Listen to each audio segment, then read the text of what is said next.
Assalamualaikum warahmatullahi wabarakatuh. Bismillahirrahmanirrahim.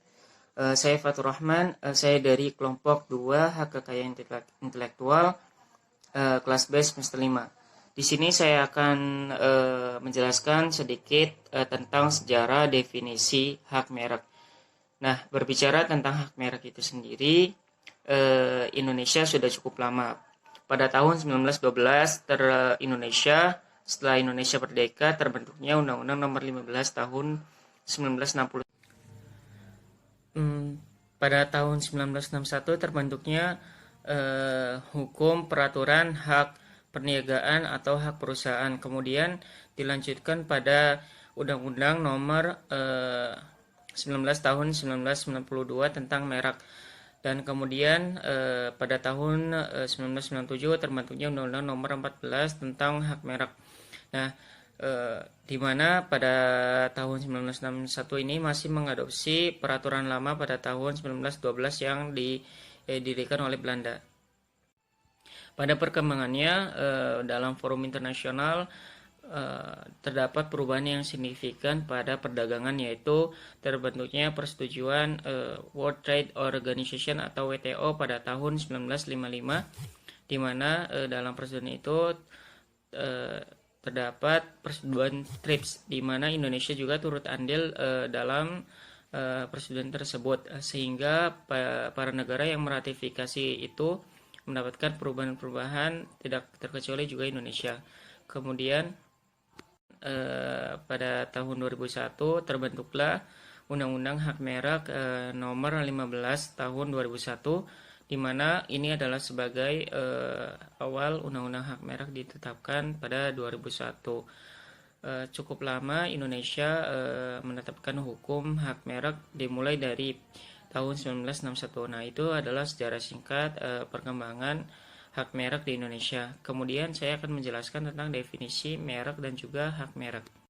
Nah, apa sih merek itu? Nah, berdasarkan pasal 1 Undang-Undang Merek Dagang disebutkan bahwa merek adalah suatu huruf-huruf atau angka-angka atau suatu tanda kombinasi yang memiliki daya pembeda terhadap suatu perusahaan yang bergerak pada bidang perusahaan barang atau jasa. Nah, jadi merek itu adalah sebuah tanda pembeda bagi produk yang dicetak oleh perusahaan tersebut, sehingga menjadi sebuah identitas pada sebuah perusahaan yang memiliki merek atau suatu pembeda bagi produk lainnya. Nah, kemudian hak merek itu apa sih? Hak merek itu adalah sebuah hak eksklusif yang diberikan oleh negara kepada yang mempunyai merek itu sendiri ataupun orang lain yang mendapatkan hak merek itu atas persetujuan yang didapat oleh pemilik hak merek. Nah, itu sedikit tentang definisi hak merek dan juga hak merek. Jadi suatu merek itu adalah sebuah identitas atau pembeda digunakan untuk memiliki suatu merek untuk dipergunakan perusahaan dalam bergerak bidang perdagangan barang atau jasa. Cukup sekian, terima kasih. Assalamualaikum warahmatullahi wabarakatuh. Saya Natania Kirana dari HSB semester 5, pemateri 2 akan menjelaskan mengenai hak atas merek menurut Undang-Undang Merek. Undang-Undang Merek terdapat pada pasal 3 dan 28 Undang-Undang Merek, menjelaskan mengenai hak-hak eksklusif yang diberikan pemerintah kepada pemilik merek tersebut. Pembagian hak merek itu dibagi menjadi 2, yaitu ada hak dagang dan hak jasa. Hak dagang adalah barang yang digunakan secara bersamaan ataupun pihak-pihak tertentu yang diperjualbelikan. Contohnya seperti KFC, Yamaha, penjualan Tupperware, dan lain sebagainya. Yang kedua itu merek jasa. Merek jasa itu merek yang digunakan secara bersama-sama Contohnya, aksa, alat transportasi atau kendaraan. Syarat memperoleh undang-undang hak merek itu terdapat pada pasal 15 tahun 2001, di mana di situ dijelaskan ada dua sistem. Sistem yang pertama yaitu ada sistem deklaratif dan ada sistem konsultif. Maksud dari sistem deklaratif atau sistem konstitutif itu adalah yang merubah dasar dari hak merek tersebut. Terdapat juga cara-cara untuk memperoleh hak merek tersebut. Itu pertama, permohonan diajukan kepada Direktur Jenderal dengan mencantumkan tanggal, bulan, tahun. Yang kedua, permohonan ditandatangani pemohon atau kuasanya. Yang ketiga, permohonan dilampiri alat bukti pembayaran biaya. Assalamualaikum warahmatullahi wabarakatuh. Bismillahirrahmanirrahim. Saya Pipin Prihatini dari kelas SB semester 5. Di sini saya akan memaparkan mengenai penghapusan dan pembatalan pendaftaran merek. Penghapusan dan pembatalan pendaftaran merek ini telah diatur dalam pasal 61 sampai pasal 72 Undang-Undang Merek tahun 2001, yaitu ada dua cara untuk menghapus pendaftaran merek yang telah diatur pada pasal 61 angka 1 Undang-Undang Merek, yaitu diantaranya yang pertama, atas prakarsa Direktorat Jenderal HKI, yang kedua, atas prakarsa sendiri, yaitu berdasarkan permintaan pemilik merek yang bersangkutan. Untuk penghapusan pendaftaran merek atas prakarsa sendiri, undang-undang tidak menentukan persyaratannya. Akan tetapi, perjanjian lisensi ada suatu klausal yang secara tegas menyampingkan adanya persetujuan tersebut. Penghapusan pendaftaran merek berdasarkan Direktorat Jenderal HKI dapat pula diajukan oleh pihak ketiga. Pengajuan permintaan tersebut dilakukan dengan gugatan melalui Pengadilan Jakarta Pusat atau Pengadilan Niaga.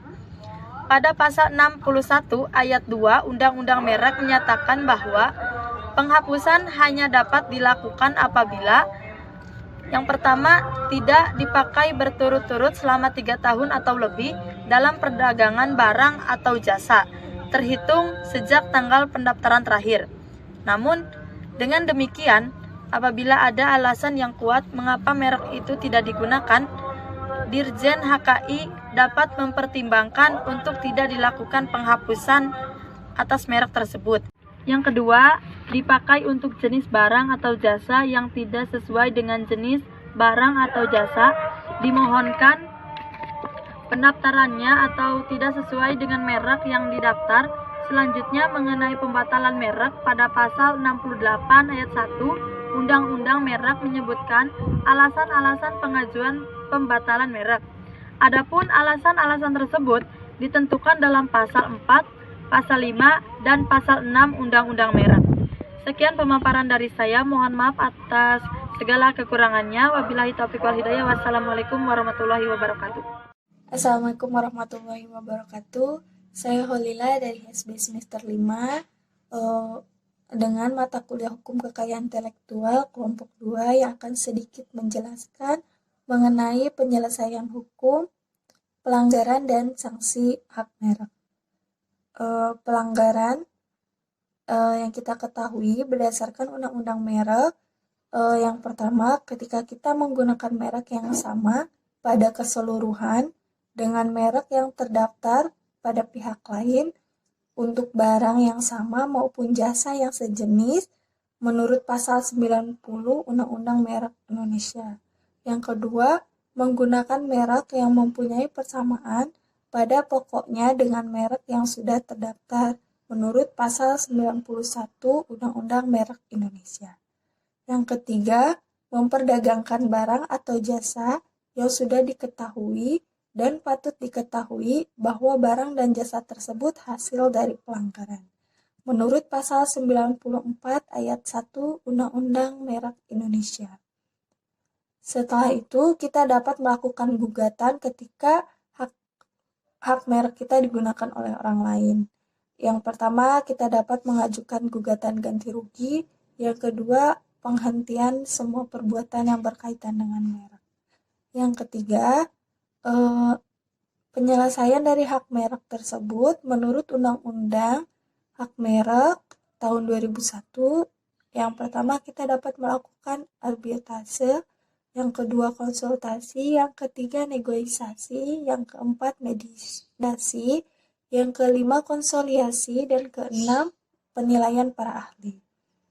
Undang-Undang Merek Indonesia mengenai sanksi kepada pelaku pelanggaran pidana dapat dijatuhkan hukuman penjara berkisar antara 4 sampai 5 tahun serta hukuman pidana denda sebesar 800 juta sampai dengan 1 miliar. Mungkin sekian yang dapat saya sampaikan, kurang lebihnya mohon maaf. Assalamualaikum warahmatullahi wabarakatuh. Saya Dea Siti Fatona dari kelompok 2 sebagai pemateri 4. Di sini saya akan sedikit menjelaskan mengenai indikasi geografis. Indikasi geografis adalah suatu tanda yang menunjukkan daerah asal suatu barang dan atau produk karena faktor lingkungan geografis termasuk faktor alam, faktor manusia, dan atau kombinasi dari kedua faktor tersebut yang memberikan reputasi, kualitas, dan karakteristik tertentu pada barang dan atau produk yang dihasilkan. Contohnya seperti batik Megamendung yang sudah diakui berasal dari Cirebon.